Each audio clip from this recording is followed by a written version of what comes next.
বাজান আজ থেকে কয়েক মাস আগে একজন ইসলামিক আলোচনা লেকচারার বলেছিলেন রওজা শব্দ কুরআনুল কারিমে নাই। এই বাজান আপনাদের কাছে আমার প্রশ্ন, একটা সাধারণ মানুষ ইন্তেকাল করলে তার কবর রাখা হয় কিনা বলেন? কবর রাখা হয়। ওই মানুষটা ইন্তেকাল করলে যে স্থানটার মধ্যে রাখা হয় স্থানটারে বলে কবর। কথা কয় না? লোকটা যদি আল্লাহ হয় আল্লাহ তার কবরটারে জান্নাতের বাগান বানিয়ে দিব, জাহান্নামী হইলে তার কবরটাকে আল্লাহ তার কবরে জাহান্নামের শাস্তি আল্লাহ দিব। কথা বলেন ঠিক কিনা বাজান? আল্লাহ দেখেন কি বয়ান করতেছেন বাজান, সূরা শুআরার 5 নম্বর আয়াতে কারিমার মধ্যে বয়ান করলেন, ওয়াতানু যালিমিনা মুশফিকিনা মিম্মা কাসাবু। আল্লাহ বলেন যারা দুনিয়ার মধ্যে জালিয়াতি করেছে, জুলুম করেছে, আল্লাহ বলেন অন্যের অর্থ আত্মসাৎ করেছে, তারা অন্যের প্রতি অন্যায় করেছে, অত্যাচার করেছে, জুলুম করেছে। আল্লাহ রাব্বুল আলামিন বলেন তাদের জন্য আমি আল্লাহ জাহান্নাম নির্ধারিত করে রেখে দিয়েছি। আওয়াজ করে কি নাউযুবিল্লাহ বলা যায় না?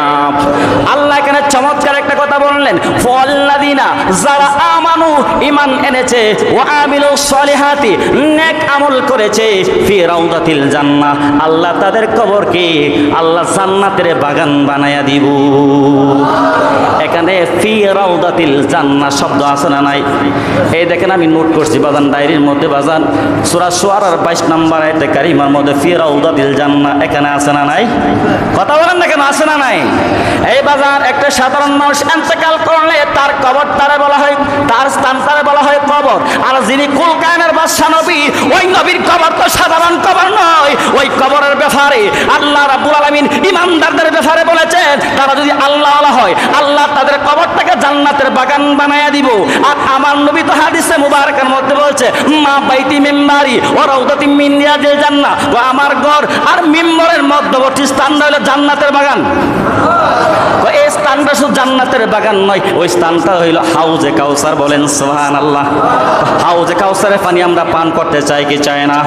যারা হাউজে কাউসারের পানি পান করবে তার খুদা কি কসম কাল হাসরের ময়দানে, কিয়ামতের ময়দানে তাদের কখনো পিপাসা লাগবে না বাজান। তাহলে আওয়াজ করে বলেন ওই নবীর কবরে জান্নাতের বাগান বলা যাইবনি? কথা বলেন বলা যাবে কিনা? ওই নবীর কবরকে যে সাধারণ বান্দাদের কবরের ব্যাপারে যদি কবর বলা হয়, আর আমার নবীর কবরকে এই জন্য নবীর কবরকে আপনার কবর বলা হয় না, নবীর রওজা, নবীর কবরকে সম্মানার্থে বলা হয় রওজা শরীফ, মানে জান্নাতের বাগান। উচ্চ সুরে জবান খুলে বলি সুবহানাল্লাহ। আপনার প্রশ্নের উত্তর পাইছেন নি বাবারা? এই জন্য আল্লাহ বলেছেন ওয়া আমিলুস সলিহাতি ফি রাউদাতিল জান্নাতি লাহুম মা ইয়াশাউনা ইনদা রাব্বিহিম। আল্লাহ বলেন ওই সমস্ত নেককার বান্দাদেরকে আল্লাহ যেখানে চায় সেখানে 8টা জান্নাতের মধ্যে থেকে যে কোনো জান্নাতের মধ্যে আল্লাহ বাজেট করে দিতে পারে। আর আমার নবী তুলে জান্নাতের মালিক। কথা বলেন ঠিক কিনা? ওই নবীর কবর কি রওজা শরীফ পাওয়া যাবে না? কথা বলেন না, করে বলা যাবে কিনা? ওই সূরা শুআরার 22 নম্বর আয়াতে কারিমার প্রমাণ করে রাসূল পাকের রওজা মুবারক, রাসূল পাকের কবরকে রাসূল পাকের সম্মানার্থে, রাসূল পাকের মহব্বতে রাসূল পাকের কবরকে কবর বলা যাবে না, সম্মানার্থে রাসূল পাকের কবরকে রওজা শরীফ বলতে হবে। রাসূলের কবর হচ্ছে পূর্ব পবিত্র স্থান। আওয়াজ করে বলে সুবহানাল্লাহ। আল্লাহ